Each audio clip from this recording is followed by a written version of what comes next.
Good day, students. Welcome to government class. We are going to look at rigid constitution today. The topic is rigid constitution. Before we talk about this rigid constitution, don't forget that for the past two lessons now, we have been looking at constitution, meaning, sources, nature of constitution. Then we move to the types of constitution. So then we are given various types of constitution: written constitution, unwritten constitution, rigid constitution, then flexible constitution. Though to some extent, some textbook may give us a federal constitution and a unitary constitution, which to some extent shared same features with rigid and written, which we have a federal constitution sharing the same features with rigid and written constitution, then unitary constitution sharing the same features with that written and flexible constitution to some extent. So in case you may not be able to look at that in details because of some similarity we had in that particular types of constitution. But today we are going to look at rigid constitution. But before we talk about the rigid constitution, you remember that we talked about written constitution in our previous class, where we are made to understand that rigid constitution is a type of constitution where all the provisions, that is fundamental laws, norms, beliefs, rules and regulations of the country are written and documented in a binding document and codified for references. So we talked about that in the written constitution, and we look at the advantages, the features, the advantages and disadvantages of that constitution. Then we moved further to look at the unwritten constitution. So where I made just to understand that it is opposite of written constitution we had as a unwritten constitution, because the content of the constitution, the fundamental laws, using principles, norms, beliefs, rules and regulations of the society were not contained or binded in a single document, and not codified for reference making. And don't forget that we mentioned that example of the country that made use of that makes use of the British Constitution. We mentioned British. Then that of written constitution, we mentioned Nigeria is one of them. United States of America, Indian. So we talked about those ones as examples. Don't forget. So today we want to now look at the rigid constitution. To look at the rigid constitution for today. So if you look at the introductory picture we have here, is trying to analyze and synthesize our knowledge on rigid constitution, where we see differences between rigid and flexible constitution to really be able to facilitate our understanding. Then the rigid constitution here, so points were stated here, then flexible constitution points were stated here. So we now consider what happens to both in this diagram. So that's what the diagram you've seen here is trying to explain. So then we now move to the meaning of the rigid constitution. Meaning of the rigid constitution. Rigid constitution is a type of constitution that requires a special procedure for amendment. The procedure goes beyond the ordinary legislative procedure. So what we are saying here is that the rigid constitution is not a constitution that could be easily amended by the legislature. It requires a special procedure that will be followed. So there are certain procedural means, rules and regulations that guide the amendment of any rigid constitution. So, and when we talk about this procedural arrangement, it is not, well, it goes beyond ordinary legislative procedure. So it has to do with a specially designed procedure to ensure the effectiveness of that constitution as a rigid one for a state that is using it. So we have examples of the countries that are using rigid constitution. Nigeria is a good example. United States of America is a good example. So, and when we talk about rigid constitution, the rigid constitution is very strong, that no one can just wake up one morning and just come up with any idea of changing the constitution, but it will take some time before any form of amendment could be made to that. So the salient point there is that rigid constitution is a type of constitution that requires special procedure for amendment. It cannot be amended by ordinary legislative procedure. So take note of that if you ask the definition.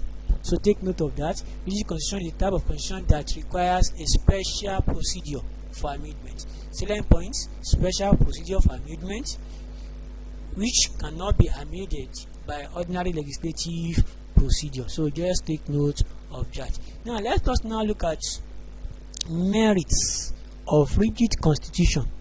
Merits of rigid constitution. What are the merits of this constitution? So the merits of rigid constitution: 1. Political leader cannot easily change it to suit their selfish interest. Political leaders cannot easily change it to suit their selfish interest.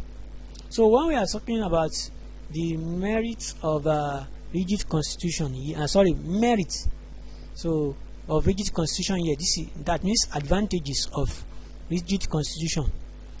No political leader can just change it to suit his selfish interest, because every provision in the constitution is made for the leader to follow, strictly adhere to in the administration of the government, in the administration of the country.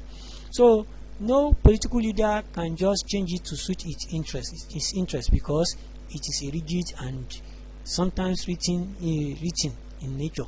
So it is not possible for anyone, and that is a great advantage, because it will not give a dictatorial leader the opportunity to impose his own belief or idea on people, or to just exert forces on people in order to achieve his own selfish ambition or selfish interest. So that's a good advantage there. Then the second one is that it ensures political stability in multi-ethnic states by protecting minority groups' interests.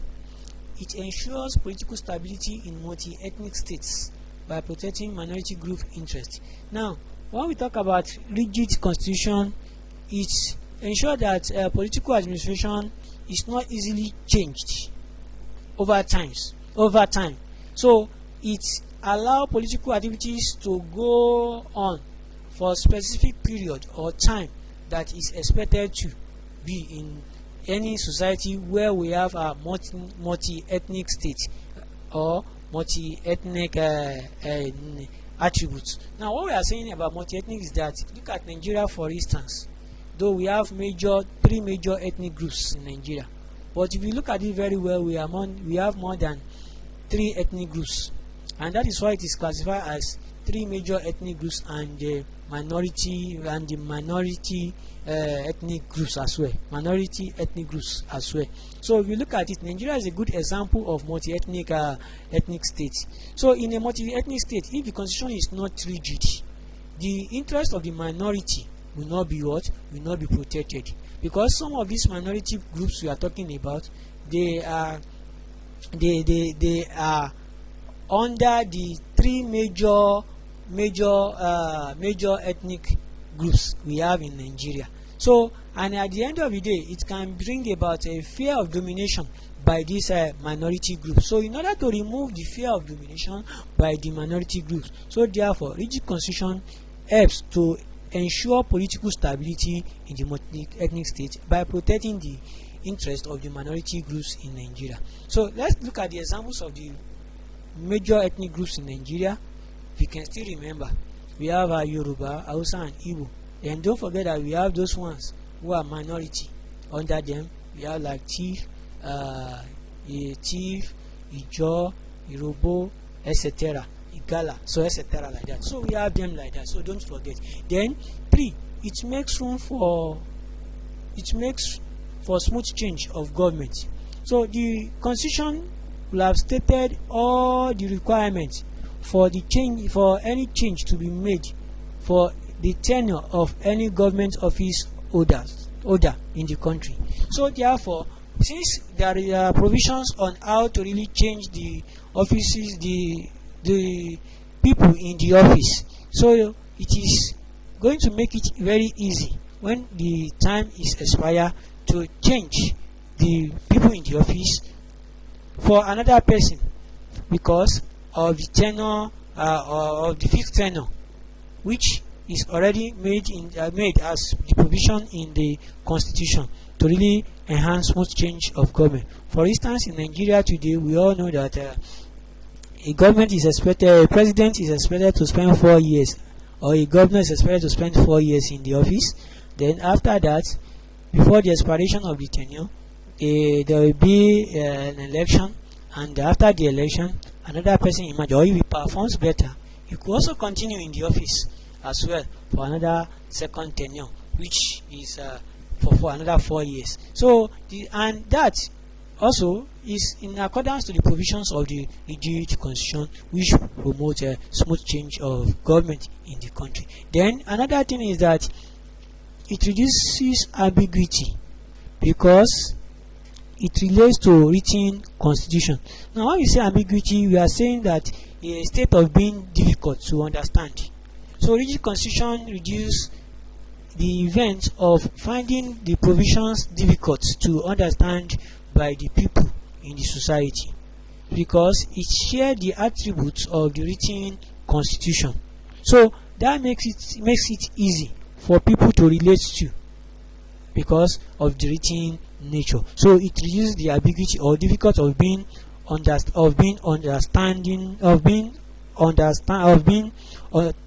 difficult of understanding the content of the constitution rather. So that is reduced to an extent. Then the fifth one is that it ensures that sanctity of the constitution. It ensures the sanctity of the constitution and supreme organic law of the state. So when we say the sanctity of the constitution here, means that the state of being very important and worthy of protecting. So that is to say, the rigid constitution ensures that the country is worthy of being very important and worthy of being protected. So that is what ensure the sanctity, ensuring of sanctity is talking about here. So that is in Nigeria, where we have a rigid constitution now. It is telling us that our country is sharing the attribute of being important and as well worthy of being protected among other countries or nations. So therefore, the sanctity is ensured in Nigeria as a result of rigid constitution we have in practice, and also supreme organic power of the state. When we say supreme organic power of the state, that is, it is the apex constitution that provided for all rules and regulations for the conduct of the affairs of the people within the Nigeria. So that is what we mean by that. Then let's move to the merit of the rigid constitution. Now, number one, it cannot be easily adopted under emergency situations because it is difficult to amend.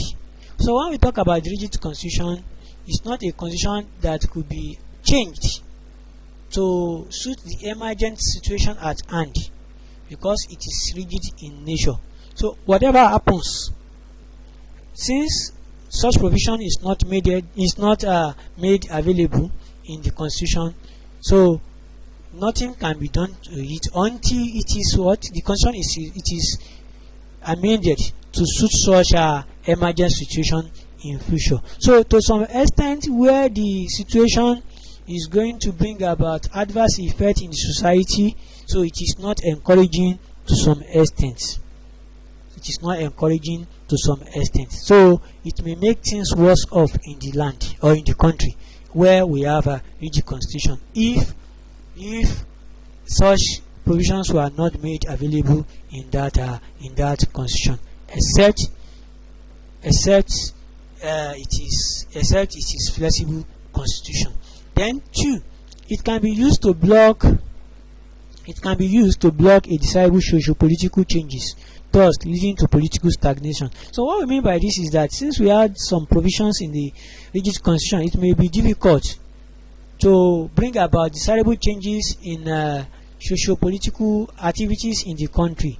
So when we talk about socio-political activity, we are talking about societal values and societal beliefs that can bring about development or changes in our society, that which we also promote our political administration as well, which can be useful.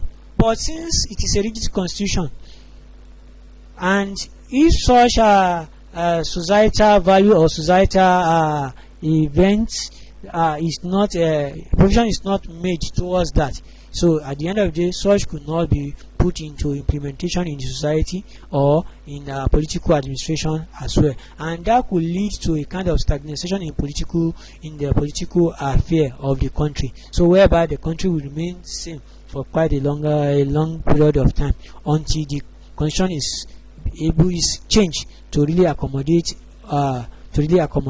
such a societal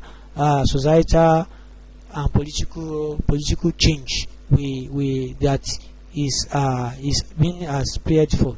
Then the other one is amendment is time and energy consumed. To amend the rigid constitution, time is wasted. Then a lot of energy is consumed by the people involved, because it requires a special procedure for such, and the time will be spent in making consultations from the grassroots and to see the prospects of the review to such or the amendment to such constitution. And because of carrying out this, time will be consumed, then energy will be consumed as well. So as a result of this, it is somehow a disadvantage to the country, because within the time frame, things may go the other way around. So this is as a result of the merits of that rigid constitution. Then let us now go further to flexible constitution. Flexible constitution. The flexible constitution is the opposite of the rigid constitution, like we had in the written and unwritten constitution. So when we want to look at the meaning now, we look at the meaning in the opposite direction of that rigid constitution. When we talk about flexible constitution, it's a type of constitution that can be amended by ordinary law making process. Don't forget that we said rigid constitution is a constitution that can be amended by a special procedure and could not be amended by ordinary lawmaking process. But the flexible constitution here can be amended by ordinary lawmaking process without going through any difficult procedure, because it is a flexible constitution. So take note of that. And the British Constitution serves as a good example of flexible constitution. The British Constitution serves as a good example of a flexible constitution. So British is the one that is still practicing the flexible constitution. So take note of that. And the diagram you can see here is just the back page of the constitution of the British that we can see here. Then let's move to the merits of flexible constitution. Merits of flexible constitution: it can easily meet the needs of emergency. So what we are saying here is that flexible constitution is advantageous to a society because it can easily meet the needs of emergency. When there is any emergent situation, so people can easily amend it, to suit the emergent situation at hand. And when that occurs, it helps the leaders in the society to quickly address the problems or challenges facing the people in the society. Then number 2, it can be amended to accommodate desirable changes. So if there are needs for any change to be made, the constitution can be amended because of its flexibility nature. So to accommodate desirable changes that require emergent attention in the country, and to some extent is advantageous to the society. And the third one is that it enables government to make quick decisions, since there is no any form of special procedure to be involved. So to make a decision using flexible constitution is very fast, and quick decision is promoted here. So then the other one is that it is amendable to the changing social, economic and political situation of a country. When we talk about political administration, we cannot ignore social, economic and other political situation of the country. And when there is any time there is a need for a change in the social or economic activities, so the flexible constitution can be amended to quickly suit or to address the need for those changes in the economic and political society or social situation of the country, so that the positive result of such social changes in the development of the society could be achieved. Then we look at disadvantages, which are the merits of flexible constitution. It is not suitable for heterogeneous society. So it is a constitution that is not good enough for society that they have different ethnic groups, different beliefs, different ideologies. So it is not suitable for them. That's why we call it heterogeneous society. So it is a constitution that only suitable for the homogeneous society, where they share the same belief, the same qualities and some other features. So in a situation like us in Nigeria, it is not flexible at all, because we are different group of people occupying the geographical territory of Nigeria. So it is not suitable at all for any country with heterogeneous or large population with different features. Then 2, the fundamental human rights of the citizens could be in jeopardy if the judiciary is not assertive under such constitution. The fundamental human rights of the citizens could be in jeopardy if the judiciary is not assertive under the constitution. What we are saying is that the fundamental human rights of citizens could be forfeited if the judiciary is not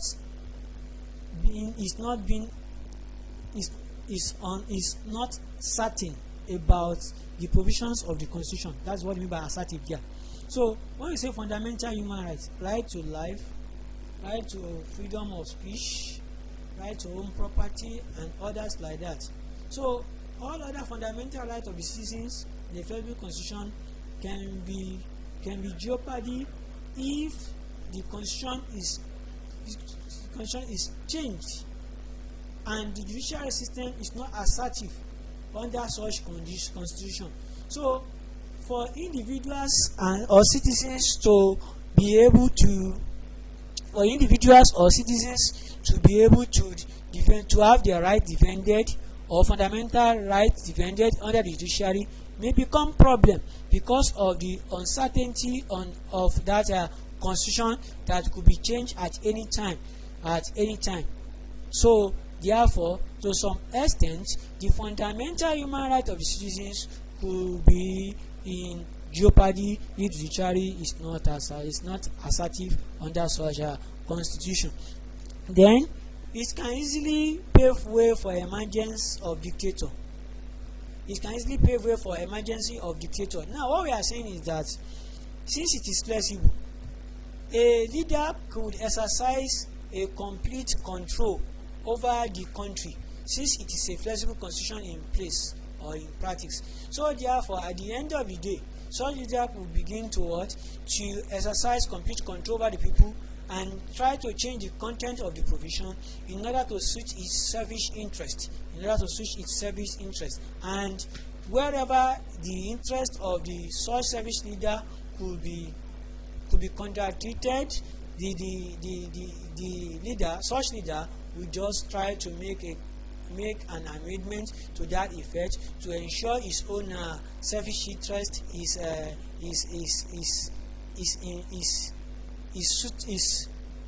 given chance to operate in the society. So and he exercises complete control over the subject or the people in the society. Then the fourth one is that it does not suit a federal system of government. Flexible constitution does not suit a federal system of government because when we talk about federal system of government, we are talking about a system of government whereby there is room for the constitutional sharing of powers among the arms of government.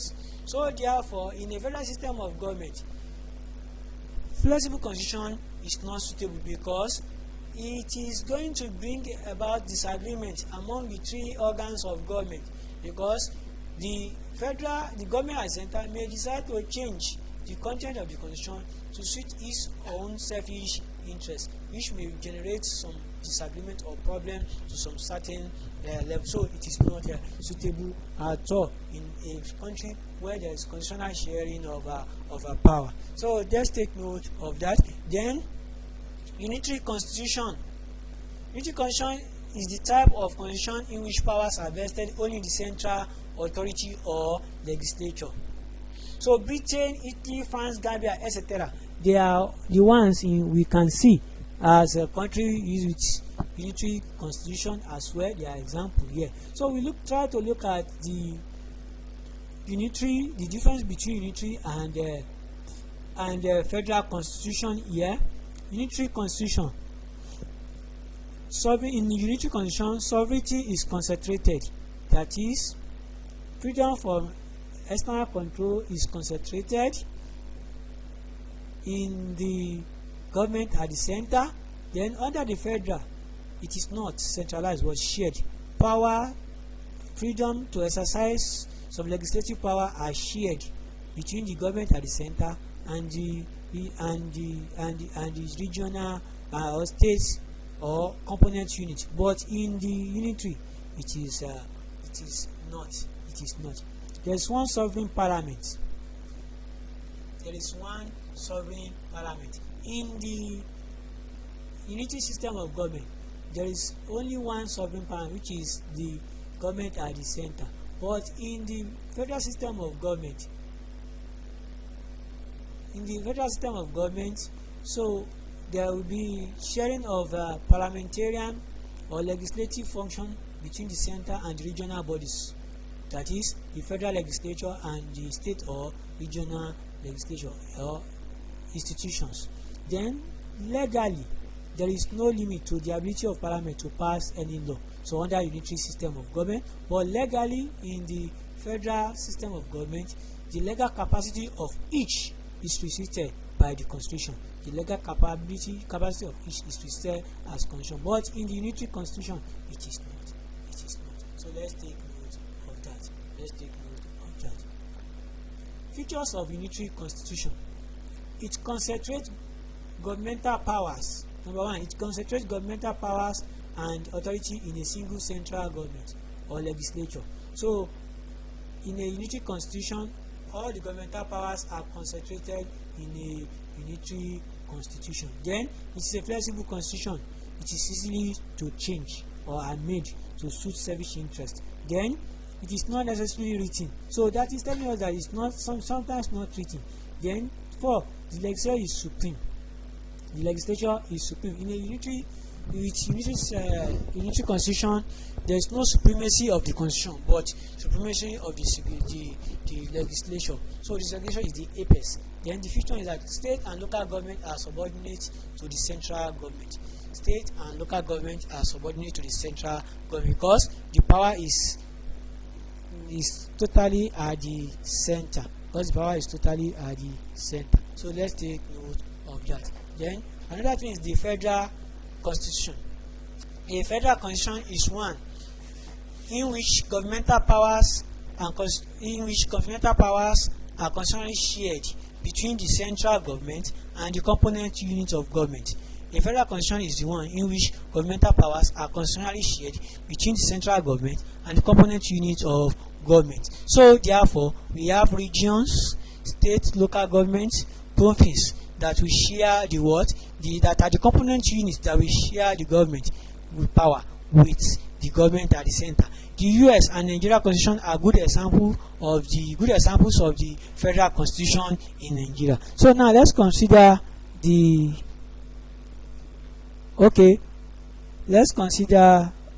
differences again here as we had it in the other one. So the same differences we are looking at here. So let's look at the features of a federal constitution. A federal constitution is usually written and rigid. Wherever we have a federal constitution, we discover that it is always written and rigid. A federal constitution is always written and rigid. That is, it is written down and codified, and also it is not easy to amend. Then two, it provides for bicameral legislature.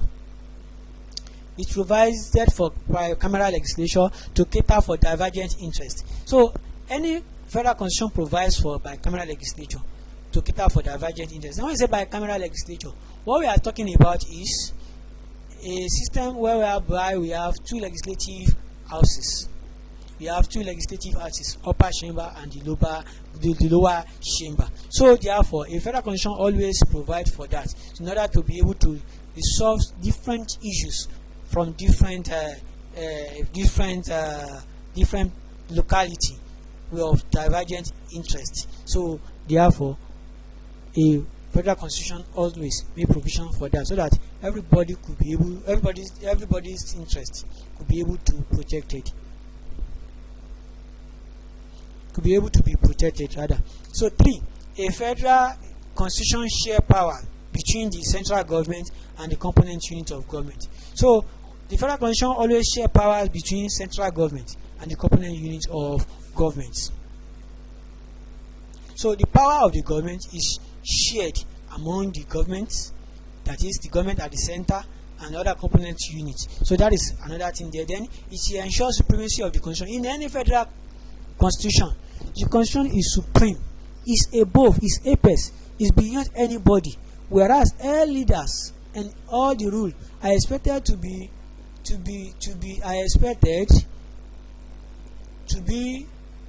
strictly adhere to the provisions of that constitution. So the fifth one is that there is judicial interpretation and review. So the federal constitution always provides for judiciary to interpret the contents of the constitution to people and also to review as at when. So now this is the end of the lessons. So don't forget that we have talked about rigid constitution, the meaning. We talk about the merits, advantages, and demerits, which is disadvantages. Then we talk about flexible constitution, the advantages and their disadvantages. Then we are talking about unitary constitution. Also, we talk about its feature. Then we talk about the federal constitution. Also, we talk about the features as well. Then we have assignments here. So this is where we are going to stop for today. So thank you. Stay blessed.